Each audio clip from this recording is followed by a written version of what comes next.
Question number 28. 1 mole of an ideal monoatomic gas required 207 joule of heat to raise the temperature by 10 Kelvin when heated at the constant pressure. If the same gas is heated at the constant volume, to raise the temperature by the same 10 Kelvin, the heat required is. तो अगर हम बात करें constant pressure पर, at the constant pressure, at constant pressure, तो constant pressure की बात करें तो हम जानते हैं कि delta Q it given is equal to NCP delta T. Clear है? डेल्टा क्यू की वैल्यू कितनी दी गई है यहाँ पर 207 joule is equal to number of mole 1 into CP delta T की वैल्यू कितनी है 10। ठीक, तो सीपी आ गया CP is equal to 20.7। Clear? Now at constant volume, eight constant volume, अगर हम कांस्टेंट वॉल्यूम की बात करें तो delta Q is equal to, constant volume की बात करें तो delta Q is equal to होता है delta U, because constant volume में delta W is equal to. ठीक, इसको हम इक्वेशन नंबर 1 नाम दे देते हैं। ठीक, तो सबसे पहले हमें यहाँ पर डेल्टा यू निकालना होगा।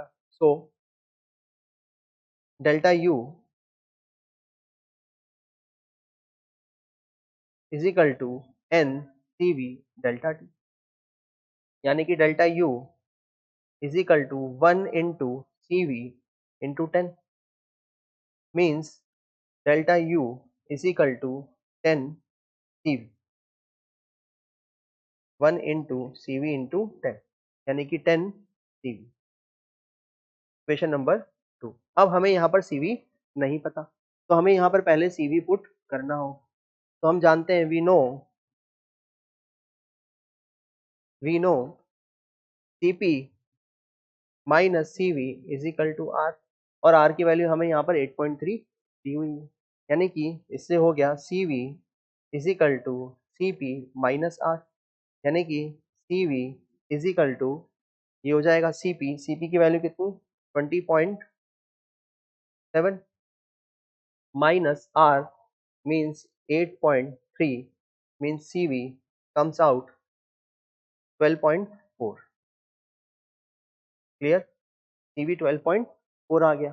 तो delta U is equal to 10 into 12.4, तो डेल्टा यू कितना आ गया 124, means from equation number 1, from equation 1 हम बोल सकते हैं delta Q is equal to 124 of joule, means option D हमारा करेक्ट ऑप्शन होगा। तो इस क्वेश्चन में सबसे पहले हमने सीपी कैलकुलेट किया, फिर सीवी कैलकुलेट किया, और फाइनली हमने देखा कि at the constant volume delta Q is equal to delta U के बराबर होता है। डेल्टा यू होता है NCV delta T, value put की और हमारा आंसर आ गया 124 जूल। ऑप्शन डी हमारा करेक्ट ऑप्शन होगा।